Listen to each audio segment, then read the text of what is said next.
হয়, নামনি অসমৰ দৰিদ্ৰ শ্ৰমিকসকলক একাংশ ঠিকাদাৰে তেওঁলোকক ফুচুলাই ফুচুলাই উজনি অসমৰ ইটাভাটালৈ লৈ যাবলৈ যি চক্ৰান্ত আৰম্ভ কৰিছিল, সেই লৈ বৰ্তমান কলগাছিয়াৰ বলাইপাথাৰত একাংশ দালালক ৰাইজে আটক কৰিছে আৰু তেওঁলোকৰ পৰা জানিব বিচাৰিছে যে তেওঁলোকক ইট ভাটাত দুখীয়া মানুহখিনিক পইচাৰ লালসা দেখুৱাই তেওঁলোকক ইট ভাটালৈ লৈ গৈ আছে। যিহেতু অসমৰ মুখ্যমন্ত্ৰী হিমন্ত বিশ্ব শৰ্মাই উজনি অসমত নামনি অসমৰ কোনো শ্ৰমিক মিয়া শ্ৰমিক যদি যায় তাতে যদি কোনো বিপদগ্ৰস্ত হয় সেই ৰিক্স স্বয়ং মুখ্যমন্ত্ৰীয়ে ল'ব খোজা নাই।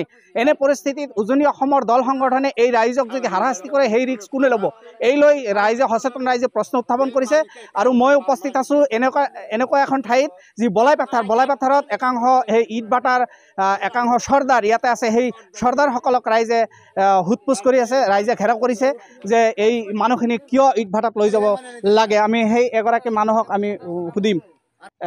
ইয়াতে এগৰাকী ব্যক্তি আছে, তেওঁ ইট ভাটাত একাংশ পৰিয়ালক লৈ যাবলৈ খুজিছিল। ইয়াতে আছে, কি নাম আপোনাৰ? চানৰ আছে। আপুনি কিমানজন পৰিয়াল লৈ যাব খুজিছিল? 8-10 জন। কিমান টকাকৈ দিছে? তো 60,000, 70,000, 50,000 টাকা জোড়া। এই দুখীয়া পৰিয়ালক দিছে আপুনি? আপুনি এই মানুহখিনি লৈ যাব? তো লৈ যাবাৰ তো খুঁজছিল। এটা ৰাইজে কি কয়? রাইজে তো না করে, যাব নিদিয়ে। এই মানুহখিনি যদি উজনি অসমত যাই পেলাই যদি কোনো বিপদ হয় সেই ৰিক্সটো কোনে ল'ব? না না, রিক্স নেওয়া মানুষ নাই দিলে তো লেবার লই যাম না, ঠিক যাম। এইটো আপুনি ৰিক্স নলয়? এই মানুহখিনিয়ে যদি তাতে যায় কিবা হাৰাশাস্তি হয়, কোনো দল সংগঠনে যদি তেওঁলোকক মাৰে পিটে, সেই ৰিক্সটো আপুনি ল'বনে? নহয়, আপুনি নলয়। সেইটো কাৰণ তো লেবাৰটো থৈ যাম। আপনাৰ মালিকে যোগাযোগ কৰিছে? না, যোগাযোগ কৰি পরে পিছত কথা পাতিম দেখি হে কি কয়।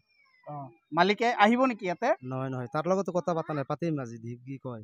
যদি সেই রিক্স লইতে পারে মানুষ পরে পিছত উঠাই লম। আৰু যদি ৰিক্স নলয় তেতিয়াহ'লে লেবাৰ থাকবো, ঘৰে থাকবো, লৈ নাযায়। হয়, এই ৰাইজে আটক কৰাৰ পিছতহে এই চৰ্দাৰগৰাকীৰ ভাষ্য সলনি হৈছে। তেওঁ চুপে চাপে এই মানুহখিনি লৈ যাবলৈ খুজিছিল। চুপে চাপে প্ৰথমে তেওঁলোকে মানুহ সংগ্ৰহ কৰি বাছেৰে লৈ যায়। বাছেৰে লৈ গ'লে বহু মানুহ সমাগম হয়, সেইকাৰণে তেতিয়া মানুহে বাধা দিয়ে আৰু সেই সুযোগ বুজি তেওঁলোকে এতিয়া কি কৰিছে, সৰু সুৰা ই ৰিক্সাৰে, সৰু সুৰা টেম্পু ভেনেৰে এই মানুহখিনিক লৈ যায় ৰেল ষ্টেচনত গৈ পেলাই তেওঁলোকক উজনি অসমলৈ পঠোৱাৰ এটা ষড়যন্ত্ৰ কৰিছিল। কিন্তু ৰাইজে এই বস্তুটো গম পাই পেলাই স্থানীয় ৰাইজে আহি তেওঁলোকক আটক কৰিছে। আৰু তেওঁ এতিয়া কৈ আছে সেই উজনি অসমত বিপদগ্ৰস্ত হ'লে মানুহখিনিৰ কোনো ৰিক্স এই চৰ্দাৰগৰাকী নলয় বা তেওঁলোকৰ ইট ভাটাৰ মালিকেও নলয়। এনে ক্ষেত্ৰত দুখীয়া মানুহ পইচাৰ লালসাৰে তেওঁলোকে যাব খুজিছিল যদিও ৰাইজে বাধা দিয়াত এতিয়া তেওঁলোকে ৰৈছে। গতিকে ইয়াতে সচেতন ৰাইজ আছে, তেওঁলোকে কি কয় অলপ শুনো। কি ক'ব আপোনালোকে তেওঁলোকৰ এই অৱস্থাটো? অৱস্থাটো যেতিয়া মানে চৰকাৰে দায়িত্ব নেওয়া নাই, সেইকাৰণে আমি ৰাইজেও মানে এই বাটাৰ যাব নিদিওঁ, বাধা দিছে। কি ক'ব এনে ক্ষেত্ৰত? এনে ক্ষেত্ৰত আমি গৰিহণা দিছোঁ, যিহেতু আমাৰ অসমৰ মুখ্যমন্ত্ৰী নিজে দায়িত্ব লোৱা নাই। তাৰপিছতো আমাৰ এজন শৃংখল চলিহা যি ধৰণৰ বাস্য, তাৰ ভাষাটোৱেই একদম কৰ্কশ ভাষা। আৰু আমাৰ এই মানুহখিনিক মানুহ বুলি গণ্য কৰা নাই। যদিও আমাৰ আপাৰলৈ এনেকুৱা অৱস্থা হয়, ইয়াতকৈ যদি ভয়াৱহ হয় এই ৰিক্স কোনে ল'ব? এই চৰ্দাৰবিলাকেও এতিয়া মানে কৈ আছে যে আমি ৰিক্স নলওঁ।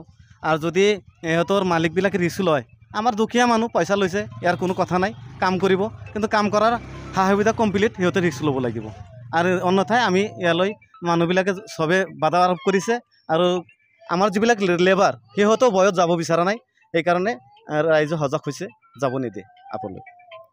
হয়, সেই ক্ষেত্ৰত বিভিন্ন দল সংগঠন যেনে আমচুৰ ফালৰ পৰা তীব্ৰ গৰিহণা দিয়া হৈছে। আৰু এই ধৰণৰ চৰ্দাৰক বা ইট ভাটাৰ মালিকসকলৰ বিৰুদ্ধে আমচুৱেও এটা হুংকাৰ প্ৰদান কৰিছে। তেওঁলোকে এনে চুপে চাপে নামনি অসমৰ মানুহখিনিক উজনি অসমলৈ লৈ যাব নোৱাৰে, আৰু লৈ গ'লেও তেওঁলোকক প্ৰটেকশ্যন দি পেলাই তেওঁলোকক সুৰক্ষা দিব লাগিব। সম্পূৰ্ণ সুৰক্ষা দি তেওঁলোকৰ বনচহী কৰি পেলাই তেওঁলোকক লৈ যাব লাগিব। এইধৰণে আমচুৰ ফালৰ পৰাও তেওঁলোকে এটা হুংকাৰ প্ৰদান কৰিছে। আমচুৰ একাংশ নেতাকৰ্মী আছে, তেওঁলোকৰ ভাষ্য কি আছিল? লাচাংগাৰ পৰা প্ৰায় 20 ঘৰমান শ্ৰমিক, প্ৰায় 40-ৰ পৰা 50জন ইয়াৰ পৰা লৈ যাবলৈ আপাৰ আছামলৈ লৈ যাবলৈ খুজিছিল। কিন্তু এতিয়ালৈকে তেওঁলোকৰ নিৰাপত্তা কেনেকুৱা হ'ব, তেওঁলোকৰ আচলতে যাতায়াতলৈ যায় তাতে নিৰাপত্তা হ'ব নে নাই, সৰু সৰু কণ কণ ল'ৰা ছোৱালী লৈ গৈছে তাতে শিক্ষাৰ ব্যৱস্থা পাবনে নাই, এইখিনি তেওঁলোকে কিন্তু কোনোবাতে কৰিব নোৱাৰে। তেওঁলোকৰ নিৰাপত্তাৰ এতিয়ালৈকে কোনো সুনিশ্চিত হোৱা নাই। আমি যিজন মানুহ লৈ যাবলৈ আহিছোঁ তাক জবাবদিহি কৰিছোঁ, তেওঁলোকে কোনো ধৰণে নিশ্চয়তা দিব পৰা নাই। গতিকে তাৰ বাবে আমি গোটেই অসমবাসী ৰাইজক আহ্বান জনাইছোঁ, যিমান অসমৰ পৰা নামনি উজনি অসমলৈ যিমান শ্ৰমিক যাবলৈ খুজি আছে, প্ৰতিজন শ্ৰমিক আমি নামনি অসমৰ পৰা যিমানখিনি পাৰোঁ সম্ভৱতঃ আমি সামূহিকভাৱে স্থিৰতা ৰাখিছোঁ, যাতে কোনো এজন শ্ৰমিকেও যাতে আপাৰ আসামলৈ যদি প্ৰয়োজন হয় আমাৰ ৱেষ্ট বেংগললৈ যাওক, কলকাতালৈ যাওক, বেংগালোৰলৈ যাওক, যাই কাম কৰি খাওক, কিন্তু আপাৰ আসামলৈ যাব নালাগে। আমি এইকাৰণে বিৰোধ কৰিছোঁ, তেওঁলোকৰ আমাৰ নিৰাপত্তাৰ এতিয়ালৈকে নিৰাপত্তাহীনত ভুগি আছোঁ। কিমান মানুহে আজি অত্যাচাৰিত হৈছে, কিমান মানুহ আজি ভুগি আছে। গতিকে যেতিয়ালৈকে সমস্যা সমাধান নহ'ব তেতিয়ালৈকে আপাৰ আসামলৈ আমি কোনো এজন শ্ৰমিকক যাবলৈ নিদিওঁ।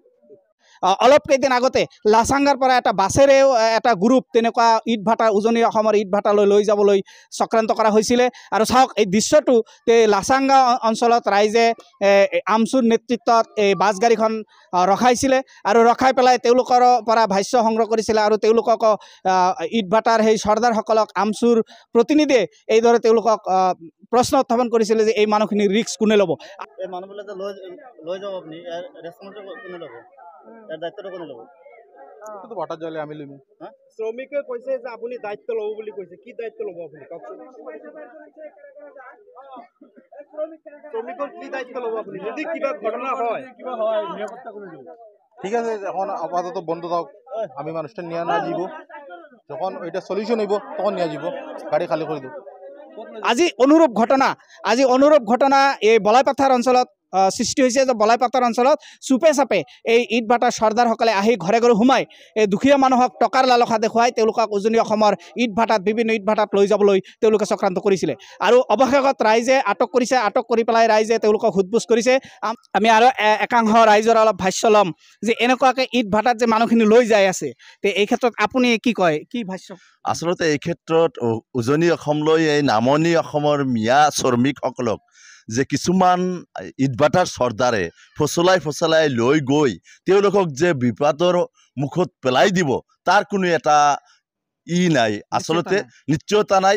এই ক্ষেত্ৰত ইটভাটাৰ চৰ্দাৰজনক প্ৰশ্ন কৰা হৈছিলে যে এওঁলোকে যদি কিবা দুৰ্ঘটনাত তাত যদি বিভিন্ন সংগঠনৰ 30টাকৈ সংগঠনৰ পৰা তাত মানা কৰা সত্ত্বেও এই ইটভাটাৰ একাংশ লবি চৰ্দাৰে যেনেকৈ মানুহবোৰ লৈ গৈ আছে, এওঁলোকক যেতিয়া আমি টিভিৰ পৰ্দাত দেখা পাইছোঁ পিঠি ফালি দিছে।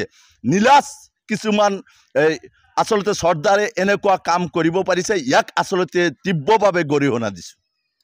হয়, এয়া আছিল ৰাইজৰ ভাষ্য। আৰু দুখীয়া ৰাইজক যাতে কোনো ধৰণৰ বিপদগ্ৰস্ত নহয় তাৰ কাৰণে ৰাইজে সচেতন কৰি দিছে যে এই চৰ্দাৰসকলে যাতে ইটভাটাৰ মালিকৰ হাতত এনেকুৱা দুখীয়া মানুহক গতাই নিদিয়ে, যাতে আৰু এই দুখীয়া মানুহৰ যাতে কোনো শ্ৰমিকসকলৰ যাতে কোনো ধৰণৰ বিপদ নহয়, বিপদগ্ৰস্ত নহয়, সেই লৈ ৰাইজে বিভিন্ন ধৰণৰ প্ৰশ্ন উত্থাপন কৰি চৰ্দাৰসকলক ইয়াৰ পৰা উভতাই দিবলৈ চেষ্টা কৰিছে। যাতে সকলো ৰাইজে আপোনালোকে সচেতন হওক, যাতে কোনো ৰাইজে তেনেকুৱাকৈ মুখ্যমন্ত্ৰীয়ে সকীয়াই দিয়াৰ পিছতো যাতে কোনো মানুহ উজনি অসমলৈ নাযায়, সেই কথা ৰাইজে উত্থাপন কৰিছে। ধন্যবাদ।